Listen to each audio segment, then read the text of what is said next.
morning, this is Francesca Evans from LymeOnline bringing you up to date on all of this week's top stories from the local area. Lyme Regis Town Council has refused to cover additional expenses incurred by staff working from home during the coronavirus pandemic. The Town Council's office staff have been working largely from home since lockdown measures were first implemented in March. To cover additional expenses incurred by employees while working from home, such as increased utility bills, HMRC has agreed that a tax-free allowance of £6 a week or £26 a month can be paid by employers without staff having to provide evidence to support the actual costs. Councillors considered whether they wanted to cover the cost of additional expenses in a virtual meeting this week.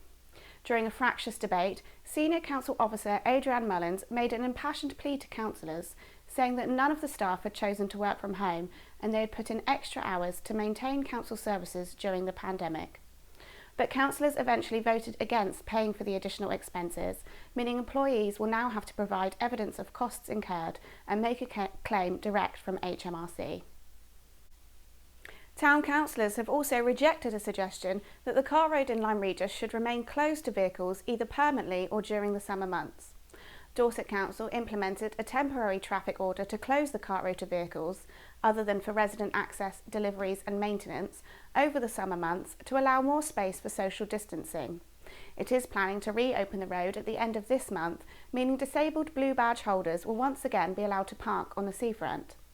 However, town councillors considered a suggestion this week that an application should be made to Dorset Council for the closure to become permanent.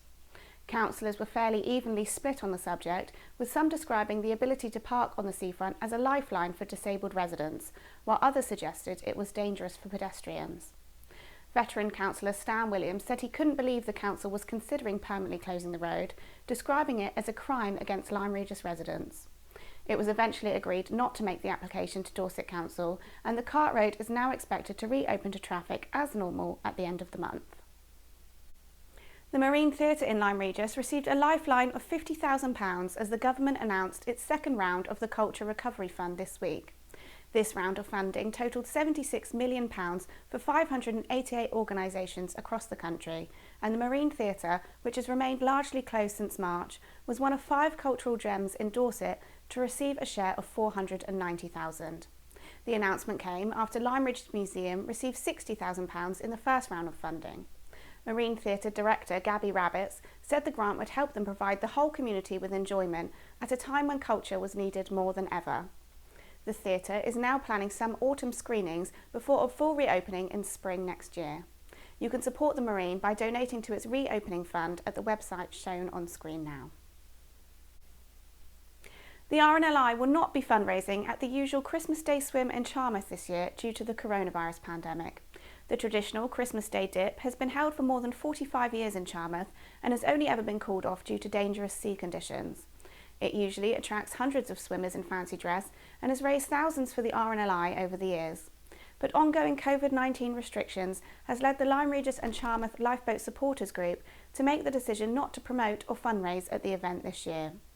The announcement comes after the Rotary Club of Lyme Regis cancelled the Lyme Lunge, a similar event held on Lyme Regis Beach every New Year's Day.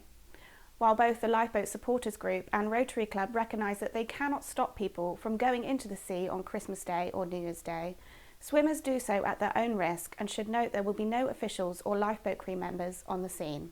However, the lifeboat crew does remain on call for all emergencies at sea. A second official trailer for the movie Ammonite, partially filmed in Lyme Regis, was released this week.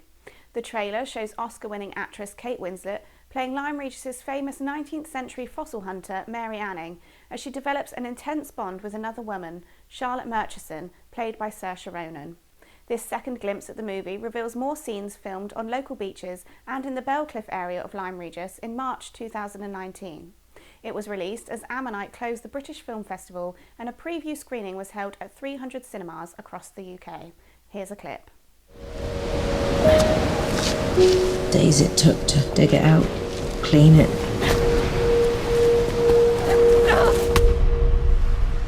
We couldn't keep it.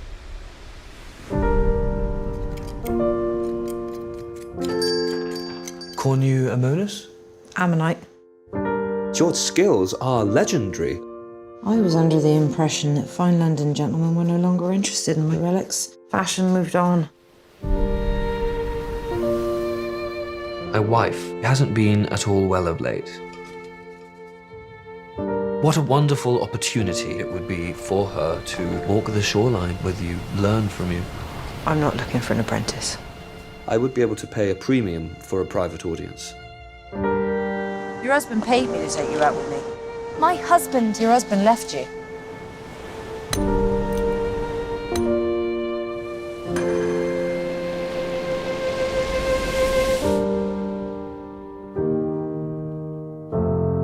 I don't want to be alone.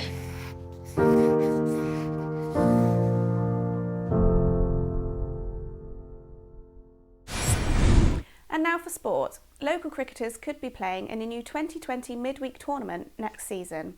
The idea was revealed this week at the annual general meeting of Lyme and Lyme Regis Cricket Club, one of the most exciting local sides whose talents suit the 20-over format of the sport.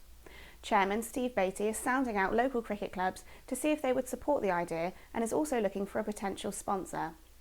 This season, Lyme won their knockout competition with ease, attracting a crowd of 250 at the final, unheard of in local cricket. Next season, Lyme hope to install Wi-Fi at their clubhouse at the King George V playing field and are also looking into the possibility of live streaming matches. They are also looking at having a new electronic scoreboard installed. On to football, Lyme Regis first team travelled over the county border on Saturday for their second Devon and Exeter League Premier East Division match against neighbours Colleton. Although they played some attractive football at times, they failed to take their chances in front of the goal and were beaten 3-1, their single goal coming from Brad Rowe. It turned out to be a bad day at the office for the Lyme club, with the reserves going down to an early goal at home to Exmouth Rovers and Lyme Rovers losing 4-0 against Shepton Beecham in Perry Street Division 1. Tomorrow, the Seasiders are at home to Premier East High Flyers Dawlish, and if the game goes ahead, it will be the first time the first team have played at the Davy Fort for more than a year, following a period of heavy rain which washed out a number of games, and then the COVID-19 lockdown. Lyme reserves travel to Exmouth Rovers for their return visit, determined to make up for last week's defeat, and Lyme Rovers have a tough fixture against Division 1 leaders Perry Street. Lyme remain unbeaten at home this season, but were disappointed with their 2-2 draw against Shepton reserves. But Lyme seconds chalked up their first win of the season with a 6-0 victory at Perry Street reserves. And finally, Lyme Regis will launch its Poppy Appeal campaign this weekend, raising funds for the Royal British Legion in the run-up to Remembrance Sunday. Poppies will be on sale at a stall outside the Masonic Hall in Broad Street this weekend and next weekend. Remembrance events will be scaled back this year due to the pandemic, with no procession or church service to be held on Remembrance Sunday. Instead, civic dignitaries and members of the Royal British Legion will be laying wreaths at memorials around the town. Thanks for watching LymeOnline's video news bulletins. Don't forget you can stay up to date with all the latest local news on the LymeOnline website throughout the week. Have a great weekend.